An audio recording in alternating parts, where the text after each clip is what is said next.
Hey, everybody.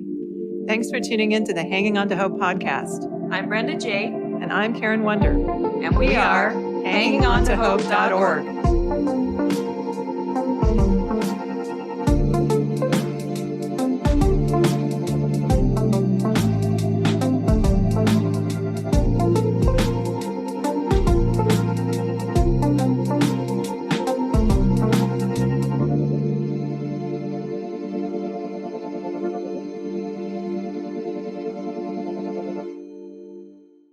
This podcast is intended as educational and is not psychological or medical advice.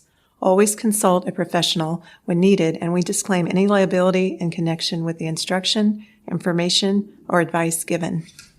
Hi, everyone. Welcome to the Hanging On to Hope podcast. This is Brenda J. Today we have Gaba and Carla Romo on the podcast. Sherry's the host of the Love Fix podcast and is a psychotherapist. Sherry is the go-to expert alongside Dr. Drew Pinsky on VH1's #1 Celebrity Rehab, or have seen her on Access Live, the Bio channel, or Showbiz Tonight talking about her best-selling book, Love Smack, How to Stop the Cycle of Relationship Addiction and Codependency to Find Everlasting Love. Her co-host Carla is a renowned dating and relationship coach. Carla is the author of Contagious Love and an international speaker. So welcome to the show. Thank you, Brenda. Thank you so much. Well, hi, ladies. This is Karen. Nice to meet you. Hi, nice Karen. to meet you, too. Continuing with part 2. So on one of your podcasts, Carla, you talk about relationships that are unhealthy and that people are comfortable in the chaos. It's familiar to them. In a sense, you're in denial and not seeing reality. And I can totally relate to that in my marriage and how I just kind of got used to that. And Carla, how can we recognize a healthy relationship when the relationships we've been in have been so unhealthy and toxic? Man, so getting into a healthy relationship after a toxic relationship can actually feel very uncomfortable because all of a sudden you're getting triggered and the person is secure and they're not abusive. They're not perfect, but they're secure in themselves and the relationship is secure. And so all of a sudden you might be thinking, ooh, I've got stuff to work on. You know, it's a very humbling experience. And I can, speak to that for myself of my own past experiences. And this is why I always say it's a journey, right? And recognizing that there's respect, there's love, there's compassion for yourself, for the other person in a healthy relationship. And I think really what makes a healthy relationship healthy is that you take care of your side of the street. And what I mean by that is you can't control or fix somebody else, but you can show up as the best version of yourself that you can.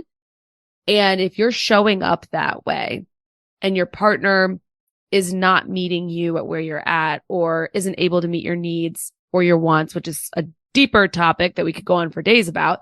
But if they're unable to meet those, then you have to ask yourself, is this relationship what I want? Is this relationship meeting my needs? Am I taking care of myself in a healthy way? It's very complex. Relationships aren't black and white. There's a lot of gray space in them.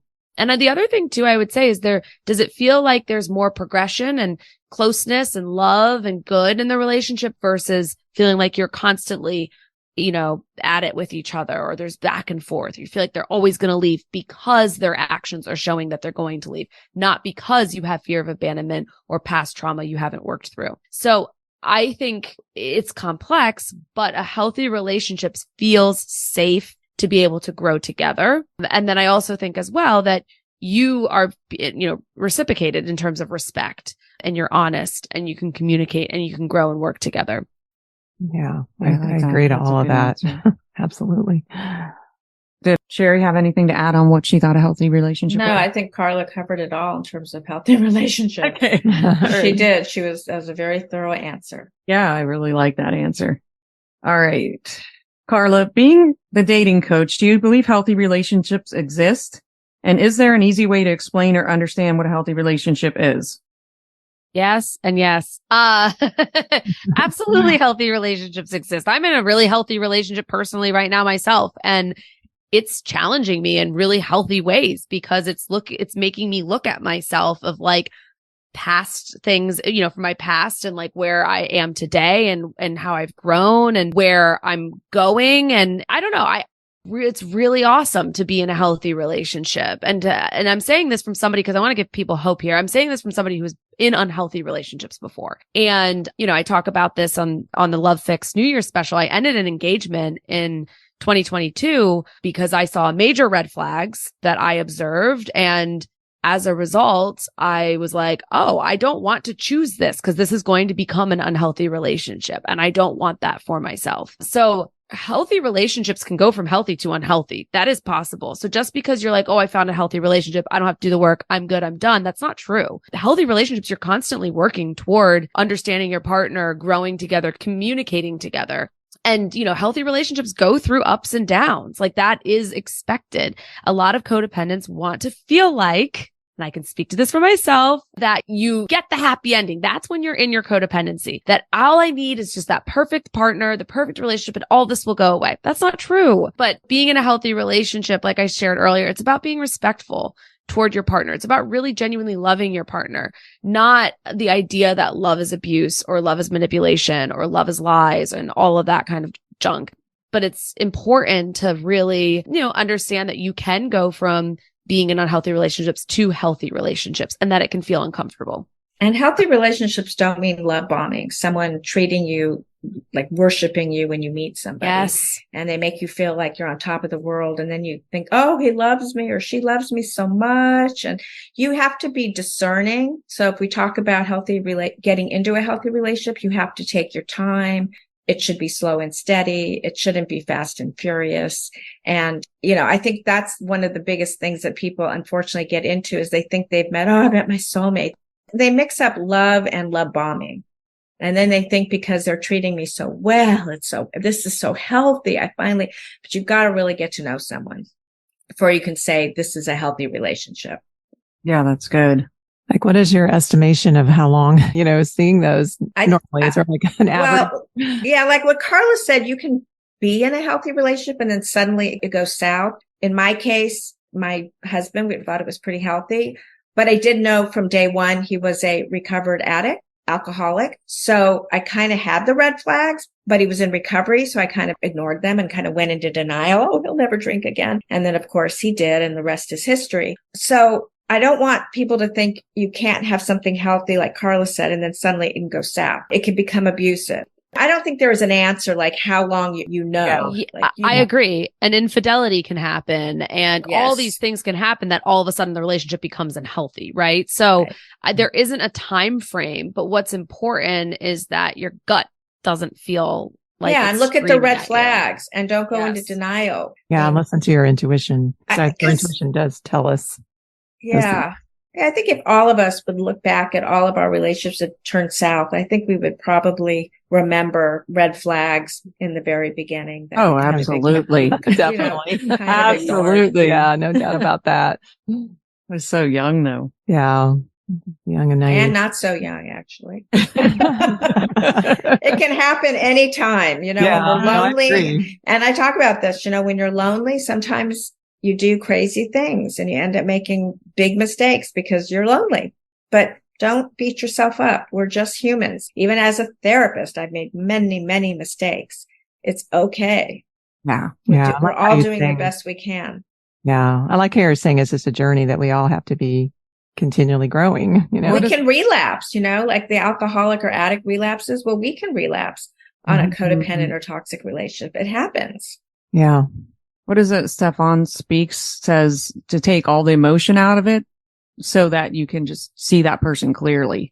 Yes. Good luck with that. Yeah. I mean, if you think, if you're in love or that's why don't give your heart away so fast because you can't see someone clearly if you're having sex right away. That's my opinion. Right. I agree. Yeah. I do that. But again, some people can do that and they're just fine. But for me, getting enmeshed like that or connected like that kind of blurs everything. Yes, it does. Yeah, I totally completely. But not for everybody. Yeah. So on one of Sherry's podcasts, she explains that you fall in love with the illusion of a person, and that is denial. It's not who the person really is. Kind of similar to when an abuser wears a mask. Did you want to expound on that, Sherry? I think when we want something so badly and we're coming from a place of grasping and desperation, we will make someone be who we want them to be. I think about, my mother. I mean, I've done it, but my mother he was a con man and my dad had just died and he knew exactly what to say to her. And she was in such grief and so lonely that she got sucked in. So she wanted him to be someone that he wasn't, for sure. And I've done that too. I've been with people that, oh, they're so cute. They smell good. They're so, they look good. Oh, what a great smile. I mean, like some of the most shallow things. Oh, I'm so attracted. And then, before you know it, you're in this relationship. Like I would say even with my alcoholic ex, it's like, oh, he was homeless. He was in a psych ward. Oh, but he's sober now. Come on. Like, let's be real here. If I would have really sat and looked at those things, and I was no spring chicken. I was like 42 when I got with him. So, but I didn't want to see that reality. I was just so in love, so attracted. And that's where the denial comes in. I made him something that he wasn't, and I paid the price. So, Carla, our listeners are sick of the dating world that's out there. Can you give any advice on finding healthy relationship in today's world? Absolutely. So if you're sick of the dating world out there, there's some kind of expectation you're putting on yourself, and that's you're feeling exhausted, right? I always say make the dating world work for you. Don't work for the dating world.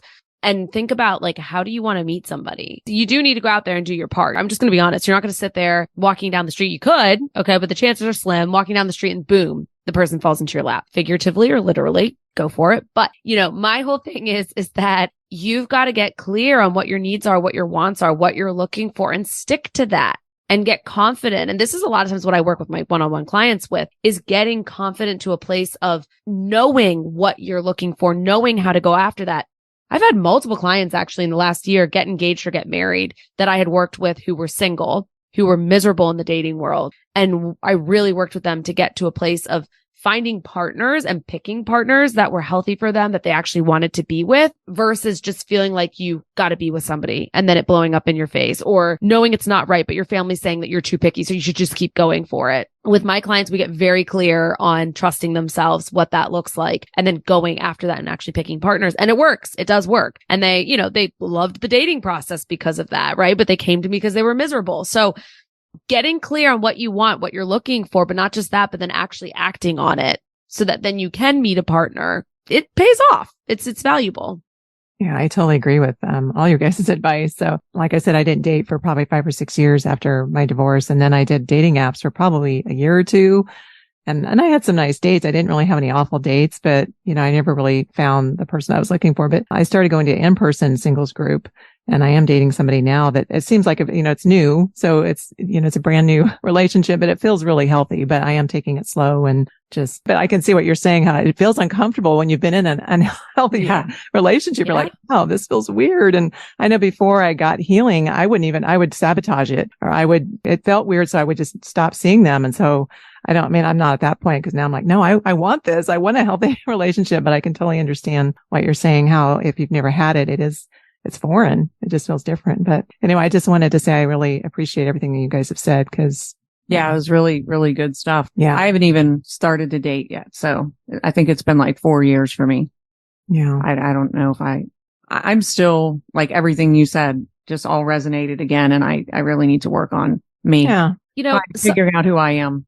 Something else I want to say is you don't have to be 110% healed to date, because healing is a journey. It's a process. Mm-hmm. Yeah. And I do believe that you want to be at a stable place in terms of like, stability, and that looks different for everybody, but you're allowed to go on dates. Like you're allowed to connect with somebody if that's what you do want ultimately. So I do believe in doing the work. I take breaks between relationships ending, and I don't just go right into it, because my codependency used to want me to serial date right into monogamy. However, I don't do that. And dating doesn't really mean a relationship, right? No, Carla? exactly. You could, I look at it as a fact finding, kind of like, oh, I like this. I don't like this. I like this. Yeah. Or maybe, as I've aged, I'm like, I just kind of want to go out and be social, and I don't know, maybe not have something so serious. I know, Carla, it's hard to believe that it's coming out of my mouth, but it's kind of true. Like I just, just be casual and whatever, and just not have a lot of expectations. And that really takes the pressure off. I mean, my whole life I had to be in a relationship, and it's such a beautiful thing when you age. You're definitely not as desperate. You're just, you like yourself, you like your dog, and you like your alone time. Right. I definitely started to like I was never alone before. I raised 3 kids and I was married for 22 years. So I think the freedom from getting out of the abusive relationship is just outweighing the wanting to date or have a guy. Yeah. I think don't that's know totally why. fine though, that Yeah. you're in that place. Yeah, take your It's time. like, it's like, oh, I'm free. There's something Yes. about it. Mhm. Because he was Yes. he was a sociopath and a narcissist, like everything. And I think based on your background you're totally that's fine. Yeah. You know, like Yeah, you're totally in a good place. You are healing, you know, Yeah. it's the best thing you can do. definitely. Actually, doing a podcast can be healing. We've had It so many is. amazing guests on our podcast, and It's been so healing. we've It's learned been so really much. good. Yeah. My first podcast, I was so much more broken than I am now. So it is a process. And healing is just. Well, I was going to say, you're not even broken. You're a whole person. It's just, you've been through a lot of ups and downs in your past. It sounds like a lot of trauma, and you made it through. Yeah. Like, that's amazing, you know, and this Yay. is like where you're at. So I don't think there's any destination to any of this stuff. I mean, and Sherry and I say that all the time, and we're professionals in this. Like, you're always going to learn and grow, because life And you just can keeps change your happening. mind. You could say, Exactly. I don't want to date today. Maybe I want to date tomorrow. Who knows? Yeah. Yeah, that is nice, just to be able to make your own decisions and do what you want to do, and not Yeah. people please and not care what people think. Exactly. Really, it's empowering. Yeah. It is really Exactly. empowering as women. So I love what she said at the beginning, when women didn't have a voice until like the last 40, 50 years. And I am noticing now, and even with abuse, people wouldn't even speak up about abuse at all. And now there's so much more out there, and now we're talking about it, Yeah. and it's healing to do progress. that too. Yeah. So There's progress being made. which is yeah, good. we'd like to thank you so much for being on the podcast. Can you tell our listeners where they can find your books and the podcast?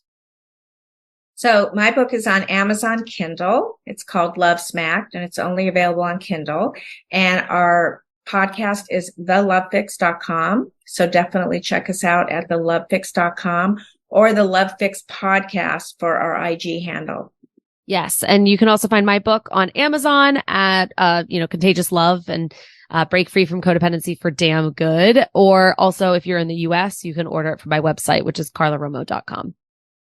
Well, great. I love both of you. And by the way, we have a free workwork. If you go Yes. to thelovefix.com, we have it's actually worksheets on, are you in a healthy relationship? Great journaling exercise. Yes. We have It's a quiz. Oh. It's a quiz and then a workbook with it. Yeah. And what's And the that's- website again? Yeah. The website is thelovefix.com. Okay. I'm going to check that out for sure. Right away. I know. Oh my goodness. That That's sounds awesome great. to have. Yeah. I need it for some of my friends too, I think. Yeah. It's very good. All Well, right. thank you for having us. Yeah. Thanks for having us. Thanks so much, you guys. Yeah. Yes. Thank you, guys. All right. Thank you. It was Bye. so good to meet you guys. Take care. Yeah, you Bye. too. Bye-bye. Bye-bye. Bye. Thanks for tuning in to Hanging On to Hope. Check out our website, hangingontohope.org. There are resources on there, and if you would like to donate or volunteer, you can do that through our website. We are a brand new nonprofit, so we appreciate any and all support. And we thank you for listening, and until next time, keep hanging on to hope. We are evidence that there is hope and healing for you, and our passion is to help you find it too. So thanks for tuning in. Thanks for listening, everyone.